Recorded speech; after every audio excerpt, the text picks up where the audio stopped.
All right, welcome back everybody. Today I'm excited to talk with you about managing expectations. And the reason this is so important is because I work with so many couples who struggle to set expectations that incorporate both partners' views, expectations that are reasonable, and expectations that incorporate the opportunities for imperfection.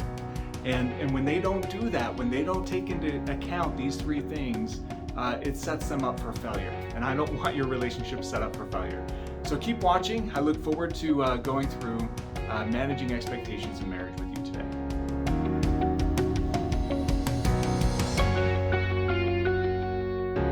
All right, I'm so excited to go over this topic with you today. The first thing I want to talk about is what is an expectation. So when we talk about expectations in marriage, it is the perception that one or both parties have about how a thing should go. Right? So we have all kinds of expectations about finances and how money should be spent in marriage. We have expectations about parenting and how we ought to approach parenting issues with our children in marriage. We have expectations about intimacy, frequency, and what that should look like. We have expectations about in-laws. We have all kinds of expectations. And the unique thing that I found in working with couples is that both partners have their own unique expectation for their relationship. Now, some of those expectations are aligned more closely than others, right? Some expectations are way off from each other, and other expectations are really close. The ones we want to talk about today is how to take all the expectations that we have in our marriage and bring those to a place that we both see eye to eye. And you can do that by practicing three primary principles. So the first principle in managing expectations is incorporating both viewpoints. We want to incorporate both their viewpoints into the expectation for the relationship.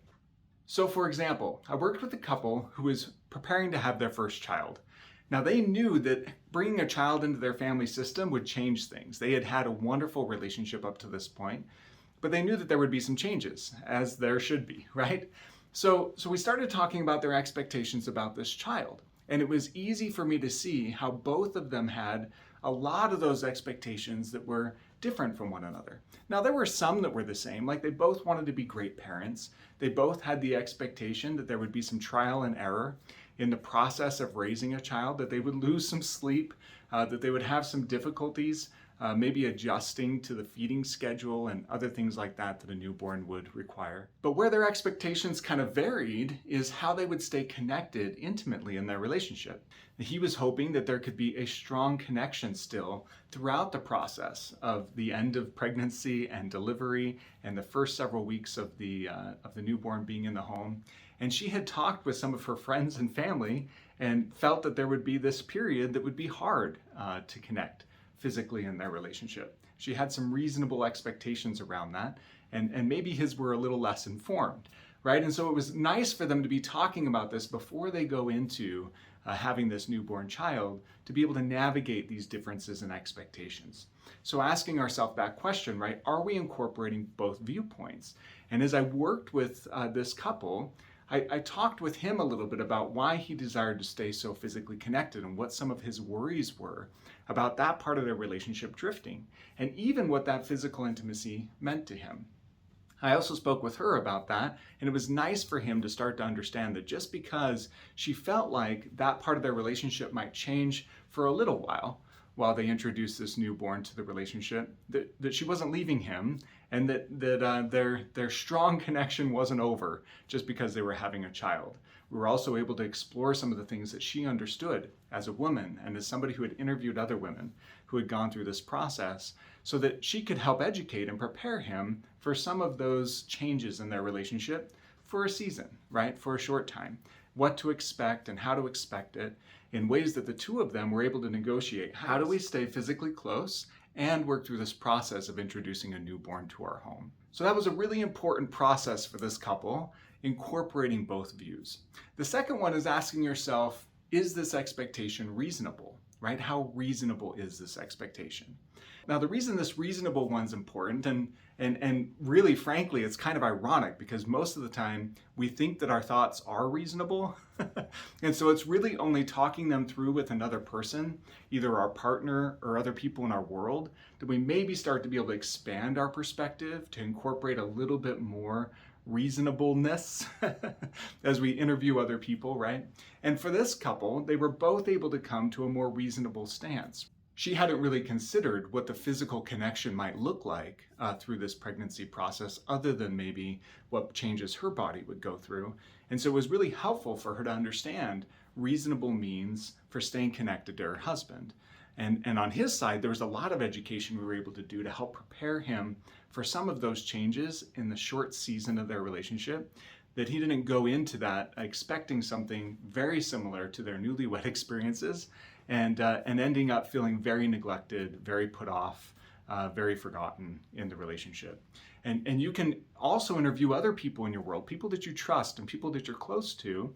You can look at books, you can talk with professionals to kind of assess with each of these changes in your life, what might be a reasonable expectation for this dynamic. But really, most couples can come to a little bit more reasonable understanding just by talking with one another, incorporating both views, and really spending the time understanding what is this thing that we're going into, and exploring what are some of these changes that might happen, right? To illustrate this one a little bit more, that reasonable, how reasonable is my expectation?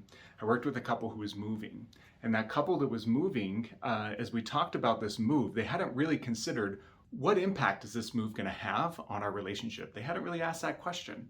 So as they were going into this move, we brought up that conversation. I brought up that conversation with them. And they were able to kind of explore both people's perspectives. And then we talked about how reasonable are their perspectives, right? And in the beginning, they weren't so reasonable. They both were like, yeah, this is probably going to be stressful, but we've been doing a good job in our communication. I think we got this. And that's about as far as they wanted to go in the conversation. So I helped them dig a little deeper into that. I asked them if they had ever moved before. It had been several years since they had moved, so they kind of thought back. I asked them what some of the blessings of that move were and some of the trials and difficulties associated with it. And pretty quickly in that conversation, they remembered some really stressful times and things not going the way that they thought that they might. They remembered people not showing up to help them move. They remembered some of the items got broken during the process. They remembered that late nights and long hours and lots of blood, sweat, and tears associated with the move. That it's just reasonable that all of us go through, right? So as we talked about it more, and as I encouraged them to talk about in preparation for it more, they were able to kind of expand their mind to more reasonable places and say, okay, I think it's unreasonable that we're not going to have any hitches as we go through this process, right? We're going to have stressful moments. We're going to have times that we're sleep deprived. We're going to have times that things didn't go the way that we thought. And they were able to kind of incorporate this idea and say, I want to set some goals around this more reasonable expectation now, which we're going to talk about in a minute. So evaluating that, that's number 2. How reasonable is this expectation? Now, number 3 plays off of that, and it's just allowing for imperfections. Now, this is so important because we set ourselves up all the time, both in our own lives and in our marriage, by having expectations that are perfectionistic, right? And none of us are perfect, and none of us are going to have a perfect marriage. So when we go into these changes, especially changes in our relationship, having these expectations that incorporate the idea of imperfection is so important, right? It's impossible for us to think that we're not going to run into problems. Now, to highlight this, there was a couple I was working with who had just gotten into a relationship with each other, and they came to see me for some pre-marriage counseling, which I think is fantastic because it's preventative, and I wish more couples were preventative, right? And we were talking about their new relationship, and they just couldn't see how their relationship wouldn't be amazing, right? They were in that Twitter-pated phase where rose-colored glasses were on and they saw the best in one another. They couldn't imagine a situation where they were going to fight. They had already been together for about 6 months and it had been bliss, especially compared to their past marriages, right? They had both been married before. Those relationships were a disaster, and here they are finding their soulmate, and they're going to live happily ever after, right? So we talked a little bit about this making room for imperfection idea. And where we started with that is taking a look at their past relationships and asking themselves the question, what are some of the impacts of those past relationships on me, on the way that I think, on the way that I feel, on the way that I behave? What are some things I thought I did really well in that relationship? What are some of the things I think that I didn't do so well in that relationship? I went through the Beginning Anew module with them. If you haven't seen that module yet, check it out, especially if you're getting into a new relationship. or you just got out of an old relationship, you'll find that really helpful. And as we went through that process, they were able to open their minds a little bit to this idea, okay, I'm not going to be perfect, my partner's not going to be perfect, we're going to run into some struggles along the way, and that's okay. In fact, that's to be expected, right?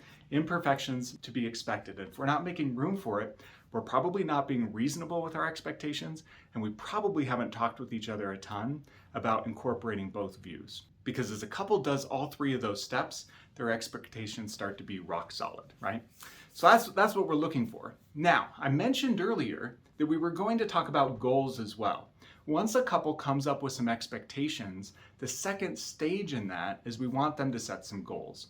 And I'm going to talk about that with you in our next YouTube video. So stay tuned. But before you watch that video, if you'd like to learn more about maintaining intimacy in your relationship through all the different seasons that a relationship might go through, check out our Maintaining Intimacy and Sex video course, Part 1 and Part 2.